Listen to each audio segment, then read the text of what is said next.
Então vamos iniciar essa reunião pedindo força, amparo diante das dificuldades que a vida nos impõe.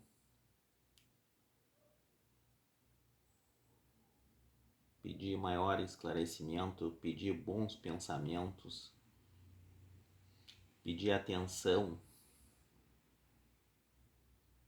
a fim de que revisemos a nossa conduta em erro e com isso podermos progredir cada vez mais num ambiente de prosperidade, de felicidade e de paz.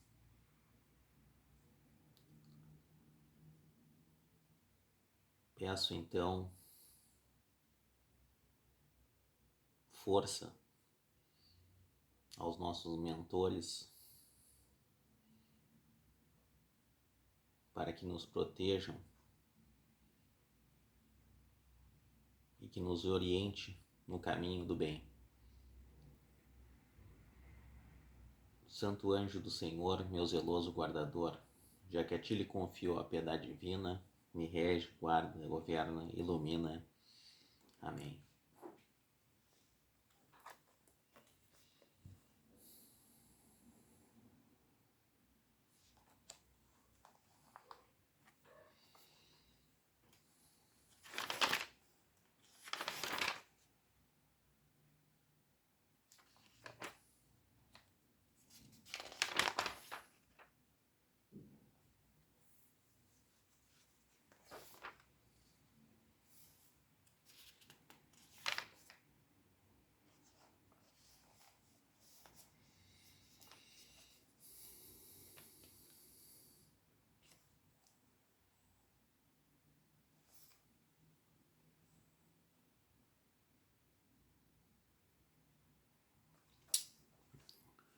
O óbolo da viúva.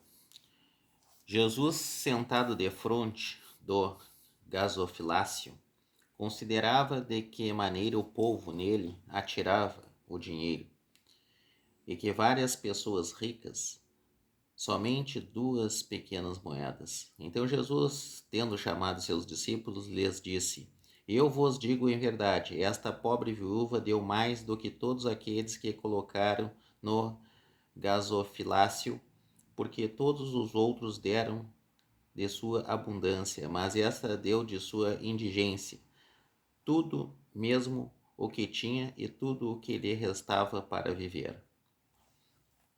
Muitas pessoas lamentam não poderem fazer tanto bem quanto o gostariam, por falta de recursos suficientes, e se desejam a fortuna, dizem elas, para delas fazerem um bom uso.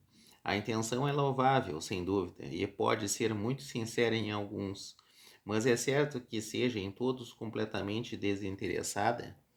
Não há aqueles que, desejando mesmo fazer o bem aos outros, estariam bem contentes em começar por fazê-lo a si mesmos, de se darem algumas alegrias a mais, de se proporcionarem um pouco do supérfluo que lhes falta, sob a condição de darem o resto aos pobres?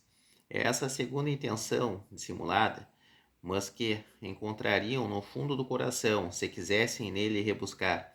Anula os méritos da intenção, porque a verdadeira caridade pensa nos outros antes de pensar em si. O sublime da caridade, nesse caso, seria procurar no seu próprio trabalho, pelo emprego de suas forças, de sua inteligência, de seus talentos, os recursos que faltam para realizar suas intenções generosas. Aí estaria o sacrifício mais agradável ao Senhor. Infelizmente, a maioria sonha com meios mais fáceis de enriquecer, de repente, e sem trabalho, correndo atrás de quimeras, como descobertas de tesouros, uma chance incerta, favorável, a recuperação de heranças inesperadas, que dessa natureza auxiliares entre os espíritos, seguramente eles não conhecem nem compreendem o objetivo sagrado do espiritismo, e ainda menos a missão dos espíritos. aos quais Deus permite se comunicarem com os homens, tanto nisso são punidos pelas decepções. Aqueles cuja intenção é pura de toda ideia pessoal devem se consolar de sua impossibilidade em fazer tanto bem quanto gostariam, pelo pensamento de que o óbolo do pobre, que dá se privando, pesa mais na balança de Deus do que o ouro do rico, que dá sem se privar de nada. A satisfação seria grande, sem dúvida, em poder largamente socorrer a indigência, mas se ela é negada, é preciso se submeter e se limitar a fazer o que se pode. Aliás, não é apenas com o ouro que se podem secar as lágrimas, e é preciso ficar inativo por não possuí-lo. Aquele que quer sinceramente se tornar útil aos seus irmãos, para isso encontra 1000 ocasiões, que as procure e as encontrará. Se não é de uma maneira, será de outra, porque não há ninguém, tendo o livre gozo de suas faculdades, que não possa prestar um serviço qualquer, dar uma consolação, abrandar um sofrimento físico ou moral, fazer uma tentativa útil. A falta de dinheiro, cada um não tem seu trabalho, seu tempo, seu repouso, dos quais pode dar uma parte. Aí também está o óbolo do pobre, a moeda da viúva.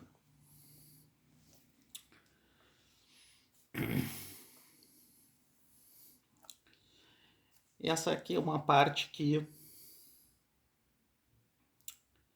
ela traduz em exemplo outras partes que a gente já comentou.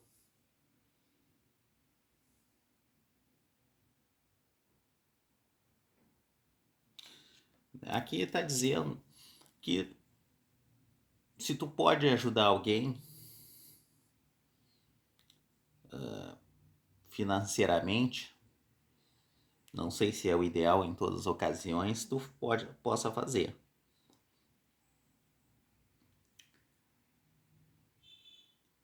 E tu tem, primeiro, que cuidar das pessoas do teu entorno e sempre que possível, em todas as oportunidades, tentar ajudar alguém. Se tu tem condição financeira para isso, tu pode dar uma pequena parte, uma pequena ajuda, ou contribuir com algum trabalho, com alguma atividade para essa pessoa se sentir útil e receber uma contraprestação. Nesse caso, um valor por um trabalho determinado. Por exemplo, arruma aqui essa calçada, varre essa calçada, tira essa areia da calçada, ou varre aqui e combina um preço, dá um preço justo para aquela pessoa. Também, se quiser, e for importante também, a água e comida, uma bebida, um suco, alguma coisa assim. E aí tu estimula aquela pessoa a trabalhar a favor, em contraprestação a uma remuneração justa. Então isso é importante, é uma atitude louvável. Só que aqui, nessa primeira parte, né, o que ele está dizendo? Que proporcionalmente, às vezes tem pessoas que não têm quase nada e que ajudam muito mais outros. Por quê? Porque aquela ajuda que ela está fazendo, ela está cometendo, ela está realizando um sacrifício muito maior do que o outro que tem muito. Por exemplo, uma pessoa milionária, se ela oferta, digamos, eu vou fazer uma caridade, a pessoa é multimilionária, aí ela pega e compra um aparelho para um hospital, eu vou fazer uma doação para comprar um aparelho de 50 mil reais. O sacrifício dela pode ser muito menor do que outro, que daqui a pouco deu 10 reais, 50 reais para desenvolver uma atividade. Então não é o valor, a quantidade de valor, e sim um sacrifício que tu faz para ajudar dentro das tuas possibilidades. Essa primeira parte, ela fala da ajuda material, seria em dinheiro. Depois aqui é mais importante. É tanto quanto importante que ela fala o seguinte, que tu não precisa ter nenhum dinheiro. Ele não fala em dinheiro. Ele fala em qualquer tipo de ajuda. É aquilo que a gente já comenta várias vezes. Uma boa palavra, uma boa conduta, uma boa ação, uma boa palavra. É essa ajuda aqui que às vezes, como ele diz aqui, são como tesouros. Uma palavra, uma conversa. Às vezes as pessoas estão carentes, querem uma palavra, uma opinião, um conselho. Então isso é muito importante. Isso aí é tão valorizado, ou às vezes pode ser até mais valorizado do que tu dar um dinheiro. Porque às vezes tu não nem teve tanto sacrifício para aquilo. Outra coisa, não adianta depois tu querer compensar.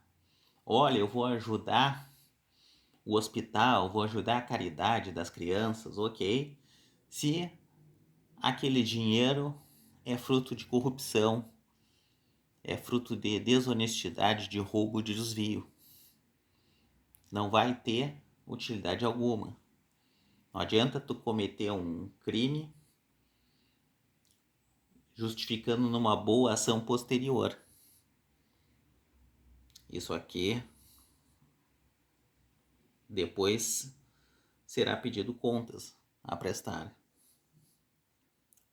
Então é bem tranquilo, dá para te ficar falando muito tempo, muitas horas isso aqui.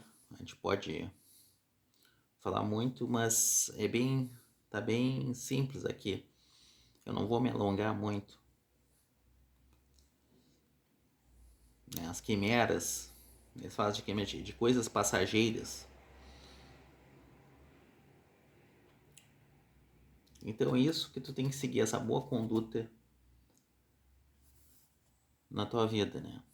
Por isso que às vezes que ele falou da viúva, porque a viúva é uma pessoa que perdeu o seu cônjuge, às vezes antigamente que estava há muitos anos, uma pessoa que tinha toda uma vida junto, e ela tá tão desamparada, mas mesmo assim ela reúne forças e ajuda no máximo.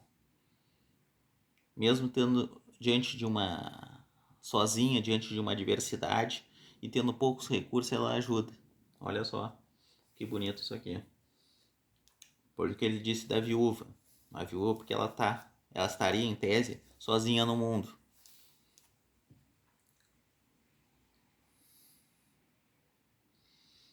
E aí conclui aqui aquela afirmação que eu disse, porque não é o dinheiro, o ouro, ou tu comprar a máquina para o hospital, que é muito útil, é importante, é necessário e é louvável quem faz isso aí, mas não é o ouro que vai secar as lágrimas. Entendeu? Então não é o ouro que secará as lágrimas.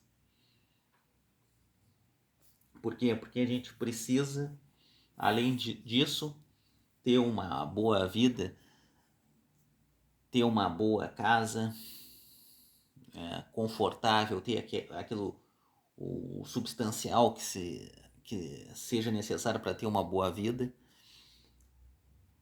E o resto que vem até pode ser um luxo, desde que não seja uma coisa exacerbada em ostentação, é bem-vindo. Mas é o aconselhamento, é os relacionamentos que vão fazer com que tu cresças, com que todos nós cresçamos como pessoa. E isso irá resultar no desenvolvimento espiritual e moral. Eu sei que é muito difícil, a vida é um desafio, é muita agressão, é muita violência, é muita estupidez, é muita maldade, mas nós temos que manter o equilíbrio, tentar fazer o melhor, nos protegermos primeiro, tentar não nutrir não desenvolver uma raiva na cabeça que fica circulando, sempre pensamentos negativos que eu sei, que diante do nosso entorno, às vezes é muito difícil, mas a gente tem que tentar sempre ter uma válvula de escape ali e tentar compreender. Eu sei que é muito difícil, muito difícil. É fácil falar, difícil de fazer, né? Vamos terminar aqui. Aqui foi bem rápido hoje, porque foi só mais um exemplo. Eu nem até se poderia comentar bastante, mas eu não vou comentar. Acho que não é necessário hoje. Os médiuns são os intérpretes encarregados de transmitir aos homens os ensinamentos dos espíritos, ou melhor, são os órgãos materiais pelos quais se exprimem os espíritos para se tornarem inteligíveis aos homens. Sua missão é santa porque tem por finalidade abrir os horizontes da vida eterna. Os espíritos vêm instruir o homem sobre sua destinação futura, a fim de conduzir no caminho do bem, e não para lhe poupar o trabalho material que deve realizar neste mundo para seu adiantamento, nem para favorecer a sua ambição e sua cupidez.